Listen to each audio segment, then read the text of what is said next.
Bueno,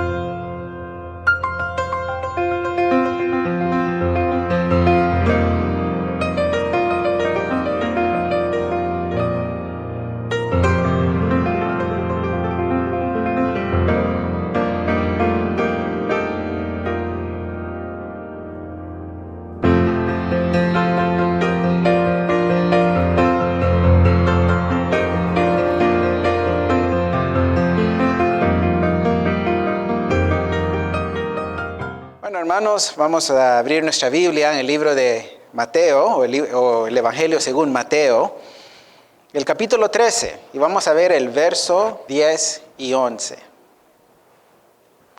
Y dice la palabra del Señor: entonces, acercándose los discípulos, le dijeron: ¿por qué les hablas por parábolas? Él respondiendo les dijo: porque a vosotros es dado saber los misterios del reino de los cielos, mas a ellos no les es dado. Amén. Vamos a dejarlo ahí, hermanos, oremos. Bendito y amado Padre que estás en el cielo, gracias te damos, oh Dios, por permitirnos abrir tu palabra, que nos has dejado, Señor, para poder conocer más de ti, para conocerte, para que, Señor, que cuando oremos o cuando estamos, Señor, en momentos difíciles, podamos recordar tu palabra. Ahora, Señor, abrimos esta escritura y leemos estos versos, pidiendo que seas tú, oh Dios, guiándonos y hablándonos, Señor, a cada uno conforme a las necesidades de cada uno. Ahora, Señor, te damos gracias en el nombre de Jesús. Amén. Bueno, hermanos, en estos versos que hemos leído en este día, encontramos el inicio de nuestro Señor Jesucristo hablándole al pueblo en parábolas. Ahora, hay 40 parábolas en lo que es el Nuevo Testamento, o en los Evangelios, mejor decir, ya que ningún otro escritor habló en parábolas, no solo nuestro Señor Jesucristo en el Nuevo Testamento. Ahora, ¿qué es una parábola? Una parábola, si vemos la palabra en sí, está compuesta por dos términos, de una preposición para, que significa al lado, y del verbo paló, que es lanzar. Entonces, el significado de esta palabra, entonces, si lo vemos así, es lanzado al lado. Y ahí entonces vemos que Jesús tomaba una historia cotidiana y la lanzaba al lado de una verdad divina para revelar los misterios del reino de los cielos. Ahora, en este capítulo notamos algo muy importante en cuanto a la enseñanza de nuestro Señor Jesucristo. Ya hemos visto, si los que han leído conocen las Escrituras, vemos del principio, vemos al Señor enseñándoles, hemos visto el Sermón del Monte, por ejemplo, donde Jesús nos presenta las características de los hijos del reino. Y vimos en el capítulo 5, los primeros versos, donde dice: son pobres en espíritu, lloran o se lamentan por su pecado, son mansos, son misericordiosos, etc. También nos dio indicaciones sobre la vida de justicia y de piedad que los hijos del reino deben vivir y que en verdad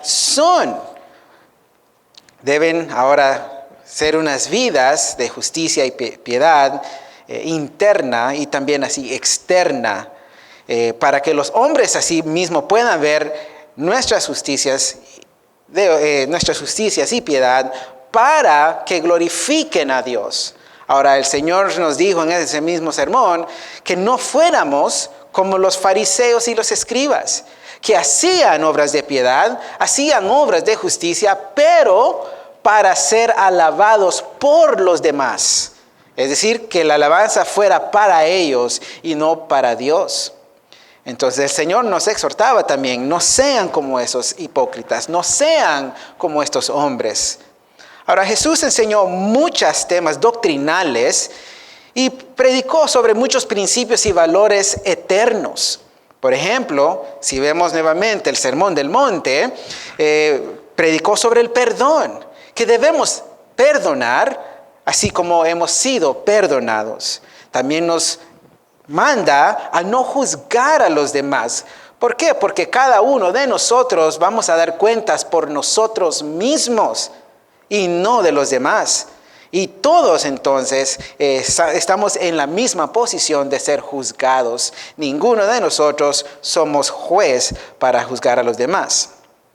También nos indica que los hijos del reino son personas que deben o que aman a sus enemigos, es decir, a los que nos aborrecen. Si usted sabe que hay personas que lo aborrecen, el Señor manda, no sugiere, no dice intenta, nos manda a que debemos amar a estas personas. También nos habló sobre la integridad en el matrimonio, sobre la integridad en el matrimonio y aún fuera del matrimonio, es decir, una integridad en lo que es las relaciones. ¿Cómo? Bueno, guardando primeramente nuestra vista. El Señor también fue bien específico cuando dijo, aquel que ve a una mujer y la desea en su corazón, ya pecó, ya fornicó con ella en su corazón. También nos indica que debemos cuidarnos del adulterio, del corazón. De esa misma manera también nos dio indicaciones en cómo orar.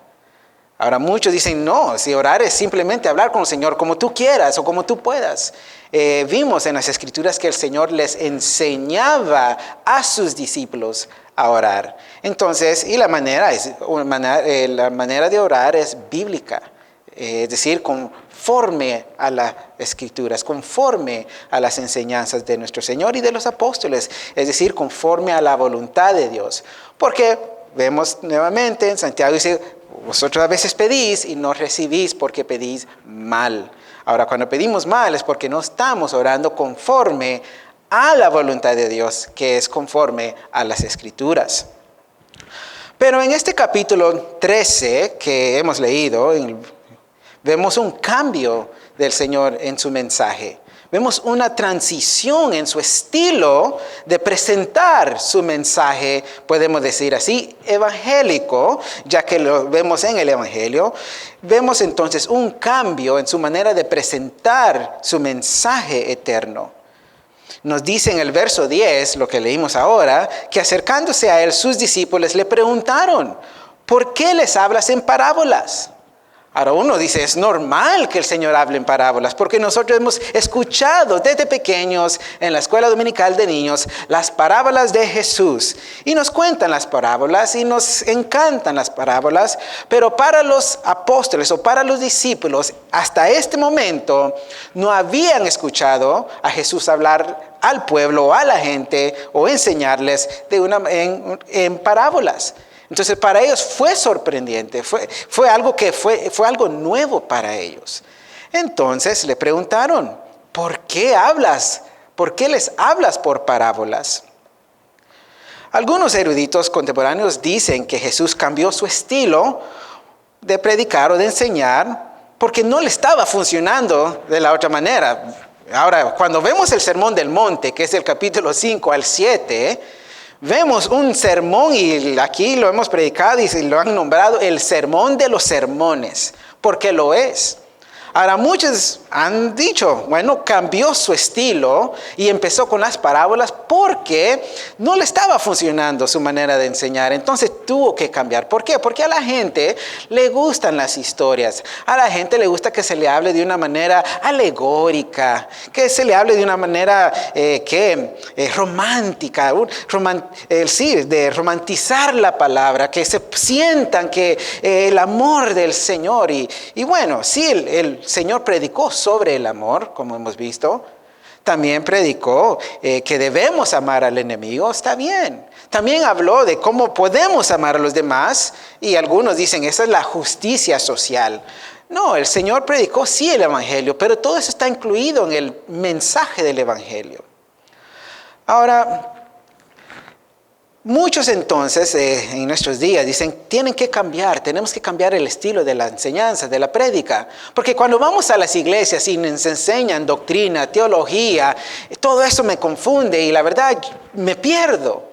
Bueno, es por falta de costumbre, primeramente, de escudriñar las Escrituras, porque si leemos al apóstol Pablo, que están en las epístolas, que podemos decir de Romanos, Gálatas, Tesalonicenses, Filipenses, 1 de Corintios, 2 de Corintios, todo el Nuevo Testamento, hermanos, es doctrina. Es doctrina, es teología. Pero no, las personas quieren que de esos pasajes se saque una historia. Y si lo podemos alegorizar, mucho mejor, porque así sí lo entendemos. No queremos doctrina, queremos una historia que nos haga sentir bien. Queremos una historia que nos ayude a entender los misterios del Señor.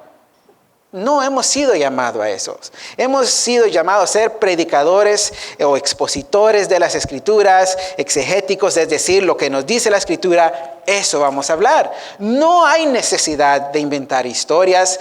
Eso lo hizo ya el Señor, pero Él lo hizo de una manera perfecta, llegando directamente al corazón con estas parábolas.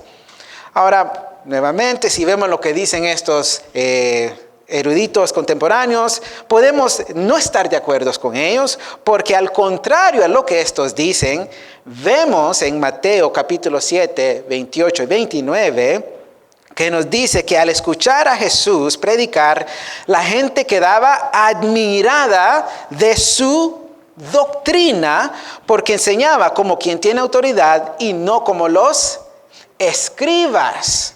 No como los escribas. Esto era un golpe, hermanos, hoy fue un golpe para el clero religioso en ese tiempo. Al ver que un hombre estaba revolucionando a la gente y hasta un punto derrumbando la religión o el judaísmo, vemos entonces que ahí el Señor estaba llegando a los corazones. Y estos hombres religiosos estaban temiendo que la gente estaba dejando el judaísmo, o sí, el judaísmo, para entonces seguir a Jesucristo. Hasta el punto que entró un enojo, un celo en estos hombres, a estos religiosos, a estos hombres justos y piadosos, que para el Señor, como ya sabemos qué pensaba de ellos, les decía que eran hipócritas, que eran como sepulcros blanqueados, que por fuera estaban bonitos, pero por dentro eran podridumbre, eran llenos de huesos de muertos y de, vilez. Pero ¿qué entonces? ¿Qué pasó con estos hombres? Estos hombres fueron enviados por los fariseos, por los escribas, a que agarraran a Jesús y lo metieran en la cárcel. Fueron enviados a arrestar a Jesús por estos hombres religiosos. Pero algo maravilloso, lo vemos en Juan 7, 45, que nos dice que los alguaciles, estos hombres, vinieron a los principales sacerdotes, después de haber ido a querer arrestar a Jesús, escucharon a Jesús hablar, y no pudieron arrestarlo. ¿Por qué? Porque lo que ellos dijeron, entonces dice, jamás hombre alguno ha hablado como este hombre. Nunca hemos escuchado a alguien hablar como este hombre habla. Entonces estos fariseos les respondieron, ¿también vosotros habéis sido engañados?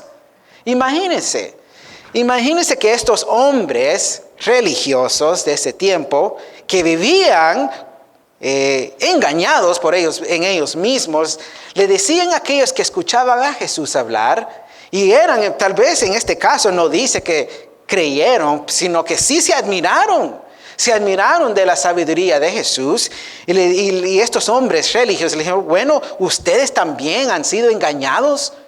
¿Han escuchado ustedes que algunos de los líderes religiosos han creído en este hombre? ¿Cómo pueden ustedes creer en él también? Entonces ahí vemos, hermanos, cómo el Señor como maestro era súper táctico y sabía cómo usar la palabra. Y no es que se rebuscaba, no, Él sabía cómo llegar al corazón del hombre. Él nos creó, Él sabe quiénes somos, Él sabe la necesidad que hay en cada ser humano. Y en cada ser humano hay una necesidad de Dios, quieran reconocerlo o no. Ahora regresamos nuevamente a la pregunta que le hicieron los apóstoles o sus discípulos. ¿Por qué les hablas por parábolas? Bueno, porque Jesús les menciona entonces, si vemos un poco del capítulo 13, verso 1, vemos aquel día, dice, salió Jesús de la casa y se sentó junto al mar. Verso 2, y se le juntó mucha gente, y entrando él en la barca, se sentó, y toda la gente estaba en la playa. Verso 3, y les habló muchas cosas por parábolas. Muchas cosas por parábolas. Bueno, ya vimos, lo hizo, le preguntaron por qué. ¿Qué sucedió ese día para que Jesús haya cambiado su mensaje? Y antes de responder esa pregunta que le hicieron, me gustaría que viéramos el contexto. Tal vez viendo el contexto podemos comprender y entender por qué esa transición, por qué ese cambio de la forma en que él enseñaba. Tal vez si los discípulos hubieran tal vez notado esto como lo ahora nosotros lo podemos ver por la gracia de Dios porque está escrito, pudieran comprender. Pero en este entonces, quiero entonces que veamos un poco del capítulo número 2, hermanos, antes de responder esta pregunta que le hicieron los discípulos al Señor. El capítulo 12 nos narra uno de los peores días para nuestro Señor en cuanto a su ministerio terrenal. En verdad, el Señor tuvo mucha oposición, hasta el punto que ese mismo día los fariseos tuvieron consejo contra Jesús para destruirle. Es decir, se juntaron buscando en qué podían acusarlo para matarle. Y eso lo vemos en el verso 14 del capítulo 12, el cual vamos a ver más adelante también. Ahora, ¿por qué tanto enojo? ¿Por qué tanta rabia de parte de estos hombres nuevamente justos y piadosos? Para ellos mismos, pues nuevamente para el Señor no eran absolutamente nada. Bueno, el enojo era, si vemos el capítulo 12, era un día sábado, es decir, era el sabbat, el día de reposo. Recordemos un poco sobre el día de reposo, hermanos, ya que es muy importante en este contexto, es muy importante saber qué estaba sucediendo ese día y por qué tanto enojo de lo que Jesús hacía. El día de reposo, entonces, hermanos, fue establecido por Dios. Es un día donde el hombre descansaría de todos sus trabajos, de todos sus quehaceres, descansar y así entonces poder adorar a Dios y nuevamente poder regocijarlo con su familia, con sus queridos y todos adorando al Señor. Pero en vez de ser un día de descanso y de adoración a Dios, estos líderes religiosos habían hecho del día de reposo un día de cargas fastidiosas. Era el peor día de la semana en cuanto a un día de legalismo, donde todo era observado, que si hacía algo y era en contra del sábado, entonces iba a ser castigado, iba a ser reprendido, iba a ser señalado de parte de estos hombres. Así que en aquel día, como dice en el capítulo 13, pero recordando, estamos viendo el capítulo 12, donde Jesús iba caminando por los sembrados. Y en un día de reposo, dice que estaban caminando, sus discípulos tenían hambre, y entonces caminando recogieron unas semillas, empezaron a abrirlas y a comer. Uno dijera, bueno, ¿quién vio eso si estaban ahí donde estaba la siembra? Bueno, estos hombres religiosos buscaban siempre la manera de encontrarle fallas al Señor y a sus discípulos. Entonces esto le dijeron al Señor, ¿por qué tus discípulos comen? ¿Por qué?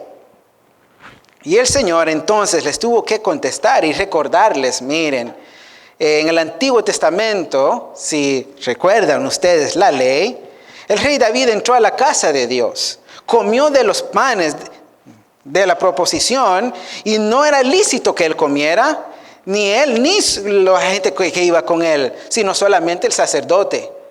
Pero no se le contó como falla y adoran, y no adoran, pero tienen en alta estima al rey David.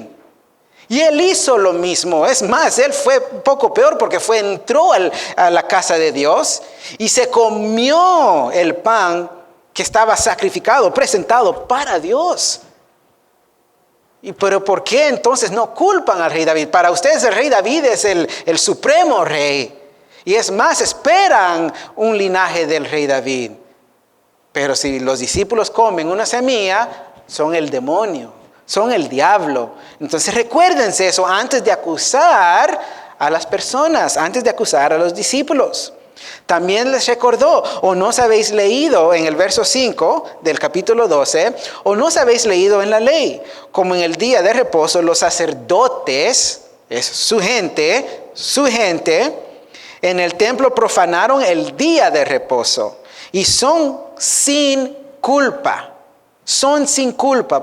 Y aquí viene algo que el Señor dijo que les llegó directamente de la llaga que ya tenían. Pues os digo que uno mayor que el templo está aquí. Imagínense, hermanos, para ellos, para los judíos, el templo era lo máximo de su religión. Era el orgullo de la religión judía. Y que viniera Jesucristo y les dijera que uno mayor que el templo está aquí, refiriéndose a él mismo. Hermanos, uno dijera, bueno, sí, el Señor nos estaba provocando. Bueno, no, era una verdad que ellos tenían que reconocer, pero no estaban dispuestos a reconocer. Pero no se acaba ahí, hermanos. El Señor no se quedó ahí con eso, como diciendo, bueno, voy a bajarle para que no se enojen, pobrecito. No, Él siguió. Verso 7 del capítulo 12 dice, y si supieses qué significa misericordia quiero y no sacrificio, no condenarías al inocente. Es decir, que estos hombres estaban viendo las faltas y las fallas de los demás. Por ejemplo, ahora vimos que estaban viendo una falta en los discípulos por recoger granos y comérselo. Entonces el Señor le dice, no condenarías al inocente. Estás viendo cosas donde no hay nada. Estás acusando donde no ha habido transgresión. Has acusado de pecados donde no hay pecado. Son inocentes. Tú los estás acusando y los estás condenando. Dice verso 8, porque el Hijo del Hombre es el Señor del día de reposo. My goodness, imagínense, hermanos, el Señor les dice, yo soy el Señor del día de reposo. Yo decido qué se hace en este día. Yo decido lo que se hace y lo que no se hace en el día de reposo.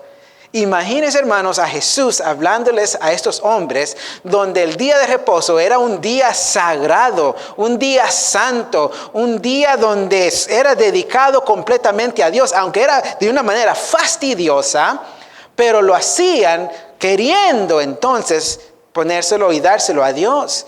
Y que venga Jesús y les diga, yo soy el Señor de este día, yo soy el que decido qué se hace y no ustedes. Yo, hermanos, uno dice, wow, qué golpe en estas palabras del Señor. Pero el Señor no para ahí, hermanos. Uno dice, entonces por eso fue el peor día para Jesús con respecto a su ministerio. Bueno, sigamos viendo, hermanos. En el verso 10, en el mismo capítulo 12, en el verso 10, nuevamente estamos viendo el contexto de lo que estaba sucediendo para que llegase el Señor a empezar sus parábolas y los discípulos preguntarle el por qué les hablas por parábolas. Verso 10 dice que había un hombre que tenía seca una mano y le preguntaron a Jesús los fariseos para acusarle. No para de verdad ver si era misericordioso, si era lleno de compasión, si era lleno de amor, qué va a hacer, que el Señor, por favor, hace un milagro. No, dice para acusarle. Le preguntaron si era lícito sanar en el día de reposo. Y claro, para ellos, su religión no lo era. Mas él les respondió, ¿qué hombre habrá de vosotros que tenga una abeja? Y si ésta cayere en el hoyo en día de reposo, no le eche mano y le levante, como diciendo, ¿qué hombre habrá que si una oveja se le cae en un pozo, no fuera a sacarla de ese pozo? ¿Cuántos de ustedes no lo haría? Bueno, verso 10 dice, pues, ¿cuánto más vale un hombre que una oveja? ¿Qué vale más un hombre, un ser humano o un animal? Por consiguiente, es lícito hacer el bien en los días de reposo. Verso 3, entonces dijo a aquel hombre, extiende tu mano, al que tenía la mano seca.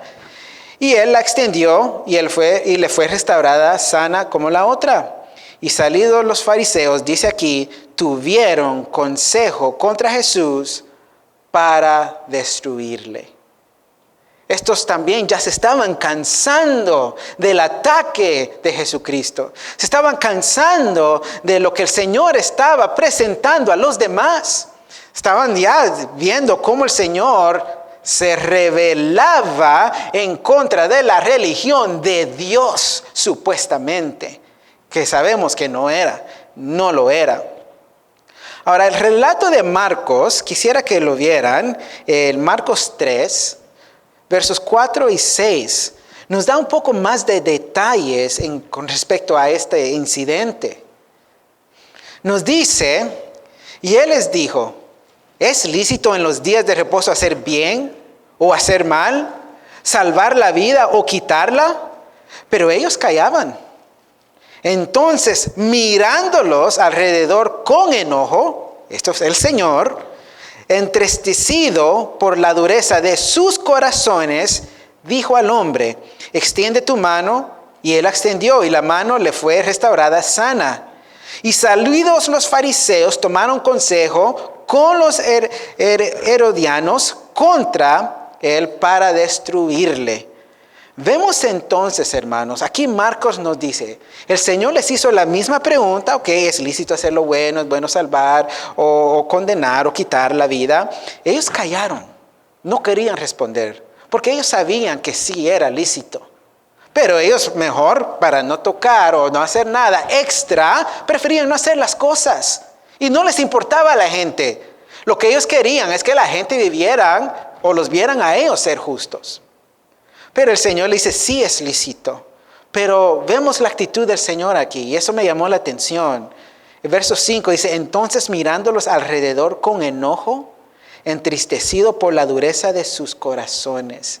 Vemos entonces, hermanos, todo este escenario donde hemos visto que lo acusaron de quebrantar la ley.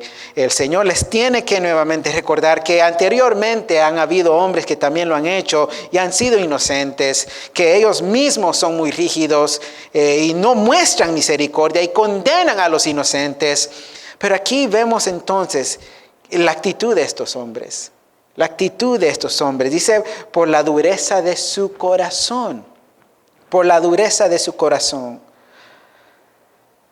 Ahora, en aquel mismo día, si seguimos en el verso 22 del capítulo 12, todo esto está sucediendo en un día, hermanos. El 12 y el 13 es un día, es el mismo día. Ahora, en aquel día le trajeron a él un endemoniado, verso 22. Y Jesús, ¿qué dice? Le sanó. Y toda la gente estaba atónita. Y decía, ¿será este el hijo de David? ¿Será este el Mesías a quien esperamos? Ahora, oiga y mire la actitud de estos fariseos. En vez de decir, es cierto, ¿será que este puede ser? No. Verso 24 dice, mas los fariseos al oírlo, lo que decía la gente, decían, este no echa fuera los demonios sino por Belcebú. Es decir, el dios de la mosca, o sea, el demonio, con el mismo demonio saca demonios. Y esta fue la conclusión a que llegaron estos hombres. Que hacía sanidades con el poder del mismo demonio. Y que tiene que ser del demonio este hombre, porque solo el demonio empezará a atacar nuestra religión. Solo el demonio empezaría a atacar la religión de Dios, pensaban estos hombres. Pero no, era el mismo Dios diciéndole, ustedes están mal. Su religión no es la ley de Dios. Su religión es tradiciones de hombres. Son tradiciones de hombres. Y ustedes lo que buscan es la alabanza, la gloria para ustedes mismos y no para Dios. Ustedes me acusan a mí de trabajar junto con el demonio, de estar en el mismo reino del demonio y trabajar juntos. Pero ustedes, y esto es Jesús hablando, y eso es verdad. Lo que ellos decían era una falacia, pero lo que Jesús decía era la verdad. Le dijo, pero ustedes, en otra ocasión, el Señor les dijo en Juan 8:44, ustedes son de su padre, el diablo. Ustedes me acusan a mí de trabajar junto con el demonio, con el diablo, pero no es así. Mi Padre es Dios. Mi Padre es nuestro Dios celestial. Pero en verdad, su Padre es el diablo. Ustedes son hijos del diablo. Ahora, vemos entonces, hermanos, que estos hombres religiosos lo que buscaban era acusar al Señor, llevarlo al punto de buscar un error o que cayera en el error. Pero el Señor es perfecto, Él es el maestro de los maestros. Y nunca ha habido otro maestro y ni habrá otro maestro como nuestro Señor. Ahora, muchos pudieran decir, bueno, ¿y estos hombres por qué estaban así? ¿Por qué acusaban tanto al Señor? Tenemos que recordar, hermanos, que estos hombres no eran personas regeneradas. Vivían una religión de hombres, de esfuerzos humanos, de obras humanas. Y así querían agradar a Dios. Pero recordemos que también las Escrituras dicen que las obras buenas del hombre son como trapo de inmundicia para Dios. Entonces no son las obras lo que le agrada al Señor. No, hermanos. Lo que le agrada al Señor es un corazón contrito y humillado. Uno que reconoce que no tiene nada de sí mismo para poder estar bien con Dios. Y como sabe que es un pecador, porque la ley le dice que es un pecador, la ley le muestra que es un pecador, donde dice no cometerás adulterio, se ve y sabe que es un adúltero. Cuando ve que dice no mentirás y sabe que es un mentiroso, y dice yo no puedo entonces dejar mi pecado, soy un pecador, ¿qué puedo hacer entonces para ser salvo? Las Escrituras dicen, ve a Cristo, mira a Cristo. Porque si crees en su sacrificio, su justicia será impuesta o imputada sobre ti. Y ahora cuando el Padre ve las vidas de aquellos que han confesado a Cristo como su Salvador, que han reconocido que la única manera de ser salvos por medio del sacrificio de Cristo, entonces el Padre, Dios, los ve con la justicia de Cristo. Aunque siempre le fallen al Señor. Y con esto no estoy diciendo que es lícito o es agradable fallarle al Señor, porque el que ha reconocido que ha sido perdonado por gracia, que ha sido perdonado por misericordia y que no se lo ha merecido, reconoce y dice, Señor, yo no te quiero fallar. Quiero vivir lo que tú demandas de mí, Señor, y quiero serte fiel en todo. Ese es el deseo.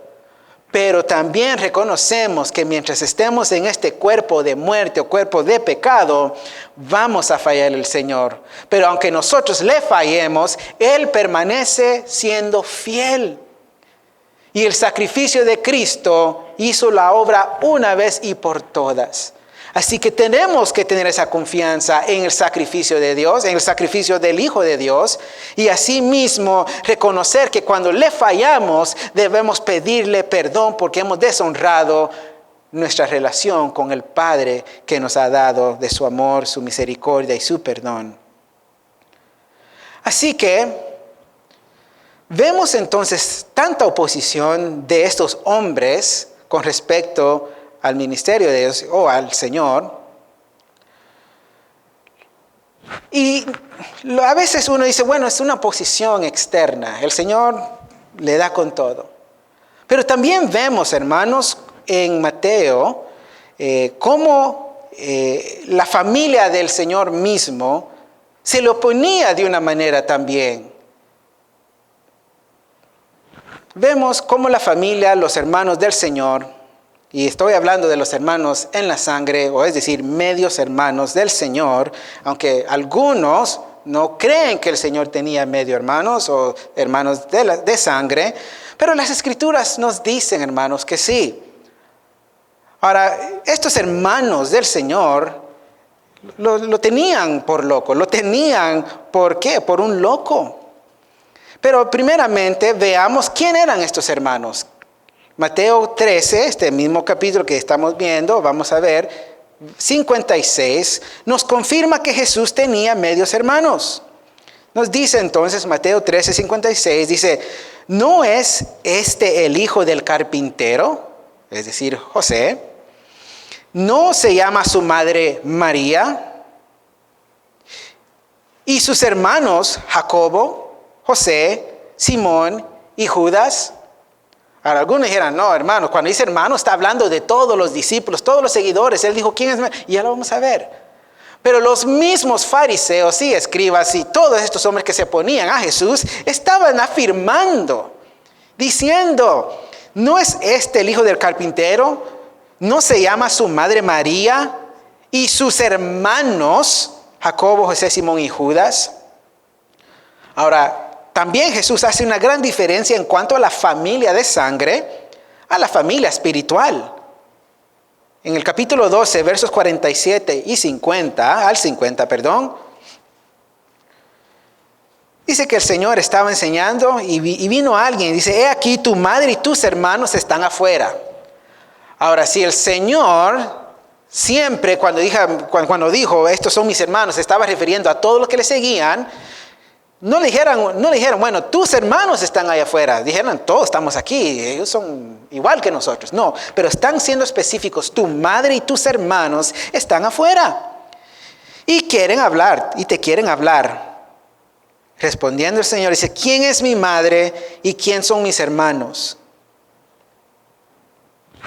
Y extendió su mano hacia sus discípulos. Dijo, he aquí mi madre y mis hermanos, porque todo aquel que hace la voluntad de mi Padre que está en los cielos, este es mi hermano, mi hermana y madre. Vemos entonces que el Señor hace una diferencia. Los que están allá afuera, sí son mis hermanos de carne y sangre, está bien. Pero también, o es más, mi madre, mis hermanos y mi hermana, los que hacen la voluntad de mi Padre. Estos son los verdaderos. Los de allá son temporal. Pero los que van a estar conmigo en la eternidad son aquellos que hacen la voluntad de mi Padre. Así que viendo todo este contexto, hermanos, del capítulo 12, llegamos al capítulo 13. Volteamos ya al capítulo 13. Y llegamos nuevamente donde dice el verso 1, aquel día. Aquel día es muy importante, porque no podemos empezar un capítulo diciendo, aquel día. Bueno, ¿aquel día de qué? Por eso, hermanos, es importante regresar y ver aquel día de qué. Bueno, de lo que estaba sucediendo en el capítulo 12. Porque incluye todo lo que estaba sucediendo en aquel día. Entonces, en ese día donde Jesús se sentó en la barca, es decir, su púlpito, si lo podemos decir así, y habló muchas parábolas. En el verso 10 llegamos nuevamente a la pregunta donde le dijeron, ¿por qué les hablas por parábolas? Y él respondió, aquí vamos a ver ya la respuesta del Señor.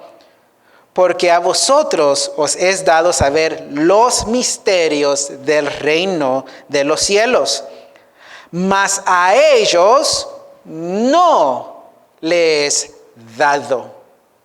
Vemos una diferencia, vemos dos grupos, hermanos, entonces, donde dice, a ustedes se les es dado a conocer el misterio del reino de los cielos, mas a este grupo, a ellos, no le es dado. No dice, ustedes son mejor que ellos porque ustedes sí quieren y entienden, mas ellos no quieren, por eso no entienden. No, dice, a ustedes les es dado. Es decir, ustedes han recibido algo que a ellos no se les ha sido dado. Y no lo van a recibir porque no se les ha dado. Muchas personas dicen, no, está en ti. Tú tienes que entender, tú tienes que abrir tu corazón. No, si no te es dado por Dios, no podrás entender nada de las Escrituras. Y esto pasaba con estos hombres. El Señor pasó 2 años, si lo vemos en un lapso de tiempo, predicándoles, enseñándoles de una manera muy directa, de una manera tan clara, y eso más bien los enojaba. Más bien lo escuchaban y lo usaban para ver cómo entonces podían destruir al Señor. Alguien dijera, no, es que fue bien claro, más claro que échenle agua, ¿ok? Pero no era claro para ellos, porque no se les había dado saber o oír, escuchar los misterios del reino de los cielos. No se les había dado entonces a estos hombres saber los misterios de los reinos. Y entonces Jesús les dijo a sus discípulos: a vosotros les he dado saber los misterios del reino, mas a ellos no. Nuevamente, Dios es quien revela a quien Él quiere. Muchos no les gusta, hermanos, decir: bueno, ¿y qué de los demás entonces? ¿Qué de los demás? ¿No tienen entonces la posibilidad de entender? La palabra del Señor nos dice que todos, por naturaleza, rechazan el evangelio de nuestro Señor. Que todos, por naturaleza, rechazan el llamado al arrepentimiento. Pero a los que Dios ha tenido gracia, a los que el Señor quiere tener misericordia, porque dijo: yo tendré misericordia de quien yo quiera tener misericordia. Ahora dices: por gracias soy salvo por medio de la fe, y esto no de vosotros, sino es un don de Dios. ¿El qué? La fe. La fe es dada por gracia a los que el Señor quiere tener misericordia.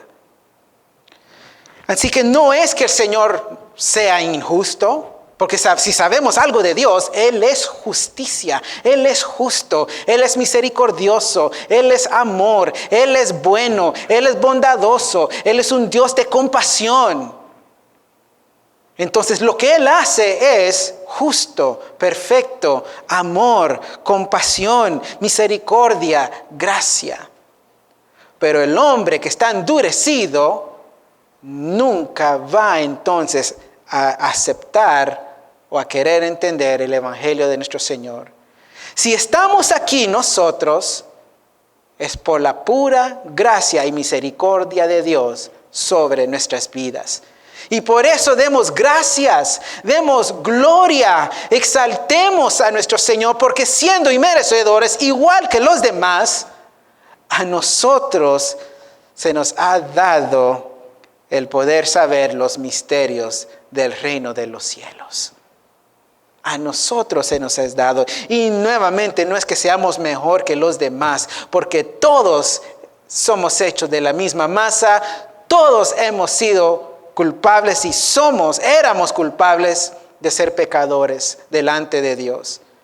Entonces, no en ninguna manera estamos diciendo que somos mejores, no.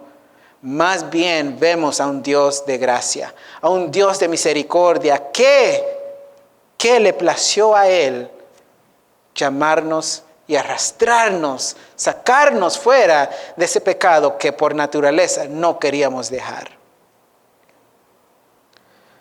Así que Dios, hermanos, hace entender a quien Él quiere hacer entender. Es su Espíritu Santo quien nos hace entender su palabra. Lo espiritual se discierne solamente por medio del Espíritu Santo. Y aquellos entonces que no tienen al Espíritu Santo no pueden entender la palabra de Dios, aunque sea directamente de Jesucristo. Alguien puede decir: es que si Jesucristo estuviera enseñándonos, entendiéramos, aceptáramos el llamado, el mandato del arrepentimiento. No, hermanos. Estos hombres fueron enseñados por Cristo por 3 años y no quisieron absolutamente nada, y más bien sus corazones endurecidos pidieron la sangre de nuestro Señor. Entonces no es el predicador, hermano. Es el corazón endurecido, pero al mismo tiempo es la gracia de Dios que ha quebrado ese corazón de piedra que teníamos y nos ha puesto uno de carne, que ahora entonces podemos levantar nuestras manos, adorar al Señor y seguir sus pasos. Ahora, los discípulos o los apóstoles, no eran personas superiores. Muchos piensan que los apóstoles eran hombres blindados, que no les llegaban los dardos del enemigo, que eran los superhéroes, que eran los supercristianos, los intocables. No, eran hombres igual que nosotros. Eran hombres de quien Dios sí llamó y trabajó en ellos. El Espíritu Santo los hizo nacer de nuevo, los cambió, los transformó, igual que lo que está haciendo con nosotros este día y desde el día que llegamos a los pies de Cristo. Entonces, cuando el Señor les hablaba a la multitud en parábolas, esto le dijeron, ¿por qué lo hablas así? ¿Por qué hablas en parábolas? Pero tampoco ellos entendían las parábolas del Señor.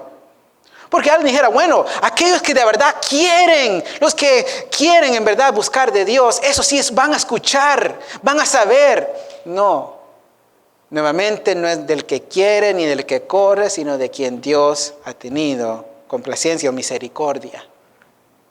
¿Por qué? Porque estos hombres también le decían, Señor, ¿qué significa esta parábola? Por favor, dinos, porque no te entendemos tampoco. Entonces era de Jesucristo el entonces explicarle lo que significaban las parábolas. Nuevamente los eruditos contemporáneos dicen, no, es que nadie puede saber lo que significan las parábolas. Las parábolas está en la interpretación de cada persona. Lo que para ti puede significar algo, para mí otra cosa. Y eso es lo que Dios quiere, que cada uno de nosotros entendamos diferente y que nos acoplemos y vivamos juntos y vivamos esa vida. No. Cuando Jesucristo hablaba con algo específico, con algo en mente. Y sí, el tema central de todas las parábolas es el reino de los cielos, la salvación, la redención. Pero no está a la interpretación de cada uno, no. El Señor, cuando Él quería, la interpretaba y eso era lo que significaba. Por eso muchas veces sus discípulos decían, por favor, explícanos, no entendemos. Y le dijo, ¿qué? A ustedes se les ha dado conocer los misterios, pero a ellos no. Ahora en el verso 12, nos dice que también, leamos el verso 12 del capítulo 13, dice, porque a cualquiera que tiene se le dará y tendrá más. Pero al que no tiene, aún lo que tiene, le será quitado. Uno dice, ¿qué es eso? ¿Qué tiene que ver eso con las parábolas? Tiene mucho que ver. Porque si sabemos para qué fueron las parábolas, donde nuevamente el Señor dice, bueno, ya les dije que a ustedes se les ha sido dado saber los misterios, a ellos no. Entonces, si yo hablo por parábolas, y el Señor nos habla y nos dice, porque cualquiera que tiene se le dará. Bueno, ¿tiene qué? Cualquiera que tiene el entendimiento que se le ha dado, porque se nos ha dado para entender los misterios del reino, dice, cualquiera que tiene se le dará y tendrá más. Entonces, primeramente tenemos que reconocer que cualquier conocimiento bíblico que tengamos, se nos ha sido dado. Y el Señor, en cuanto más nos quiere moldear, en cuanto más se quiere revelar a nuestras vidas, más nos dará. Y por eso dice, tendrá más conocimiento, porque el Señor continuará revelándonos su palabra. Y no nueva revelación. Estoy hablando de su palabra que ya fue completa y que ya es completa. Y sigue entonces diciendo, en el verso 12, pero al que no tiene, aún lo que tiene le será quitado. Lo poco que tiene, se le será quitado. Es decir, lo poco que sabe con estas parábolas quedará aún más confundido. Y lo que pensaba que sabía, va a llegar a saber que no sabía nada. Entonces lo poco que tenía, dice, se le será quitado. Porque dice, bueno, yo sabía, estaba mal, pero ahora con estas parábolas me quedó más confusión. Ahora no entiendo. Y esto le pasó a los fariseos y escribas. Ellos creían que tenían la palabra de Dios, se la sabían, la estudiaban, se la memorizaban. Lo poco que tenían. porque era poco. Era poco. Y aún eso se le fue quitado con las parábolas que el Señor predicaba, con las parábolas que el Señor enseñaba. Su conocimiento nuevamente fue puesta hacia el suelo por las parábolas que el Señor usaba en sus prédicas. Así que si no entendían, con esto aún entendían menos. Jesús entonces comenzó a usar parábolas para emitir juicio en contra de los incrédulos. Muchos dicen, sí, las parábolas son muy bonitas, y lo son, pero ¿saben para quién es bonito? Para los que se les ha dado a conocer el misterio del reino. Las parábolas no solo son historias de cómo vivir una vida ética, moral, una vida buena, no. Porque el que no se le ha dado a entender no podrá vivirla para agradar a Dios. Entonces vemos a Jesús emitiendo juicio usando las parábolas para confundir aún más a los incrédulos. Pero para los que creen en su palabra es un mensaje de salvación y de redención. Y esto nuevamente no es porque nosotros seamos mejor o más entendidos, sino que por la gracia y misericordia de Dios hemos llegado a comprender los misterios del reino de los cielos. El Evangelio no es cualquier cosa. El Evangelio es un misterio que fue, hermanos, determinado, preordenado desde antes de la fundación del mundo. No creamos que el Señor hizo al ser humano y todo estaba bien bonito y empezó el hombre a coquetear con Satanás y empezó a obedecer al enemigo y cayó, y ahora el Señor dice, ¿qué voy a hacer? No. Desde antes de la fundación del mundo el Cordero ya estaba preparado. Ya estaba preparado porque estaban los planes de Dios que el hombre iba a fallar. Ahora, para ir finalizando, el verso 13 nos dice más claramente el por qué el Señor predicaba con parábolas o el propósito de las parábolas. Verso 13 dice, por eso les hablo por parábolas, porque viendo no ven y oyendo no oyen ni entienden. De manera que se cumple en ellos la profecía de Isaías que dijo, de oídas oiréis y no entenderéis. Y viendo veréis y no percibiréis. ¿Pero por qué esto? Verso 15, porque el corazón de este pueblo se ha engrosado y con los oídos oyen pesadamente y han cerrado sus ojos, para que no vean con los ojos y oigan con los oídos y con el corazón entiendan y se conviertan y yo los sane. Por eso el Señor predicaba con parábolas, porque eran personas incrédulas que no podían entender. Y si se les fuera dado con las palabras del Sermón del Monte, hubieran comprendido todos, y con eso hubieran entonces vivido el reino de los cielos hasta este día. Ahora, la ceguera y la falta de entendimiento de este pueblo o de cualquier persona incrédula es el resultado de un corazón endurecido por el pecado, que es el resultado de una persona muerta espiritual.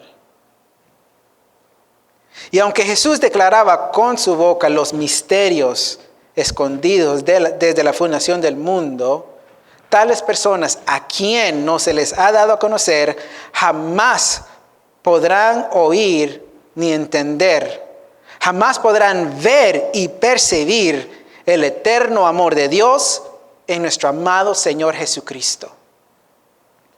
El mandato es arrepentíos, porque el reino de los cielos se ha acercado.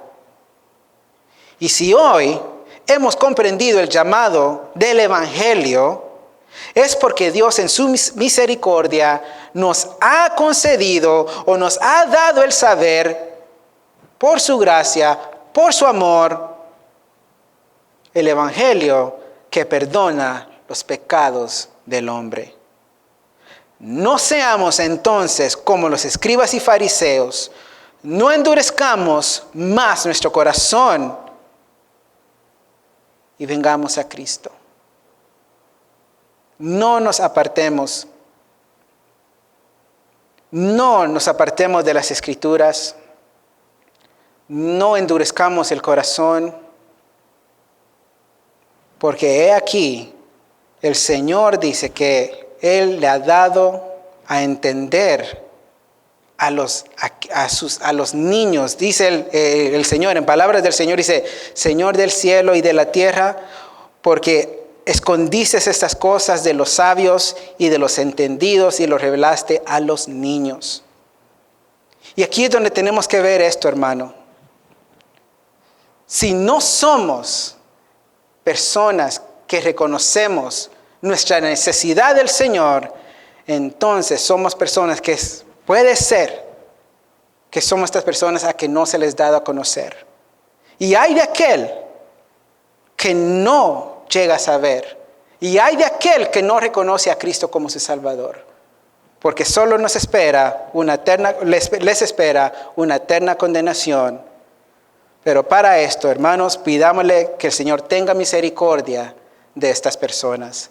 Pidámosle al Señor que tenga misericordia de estas personas y que llegue el mensaje de salvación a sus vidas pronto. Oremos, hermanos. Bendito y amado Padre, te damos gracias. A ti sea la honra y la gloria para siempre, oh Dios. Te damos gracias, Señor, porque por medio de tu palabra podemos, Señor, ver, Señor, tu gracia y misericordia para con nosotros. Porque en cuanto, Señor, tú predicabas a esta gente en parábolas para esconder, Señor, los misterios y así al mismo tiempo declararlo, los misterios de tu reino, estos hombres no miraban, Señor, y no podían entender, no podían percibir, Señor, el mensaje, porque sus corazones estaban endurecidos.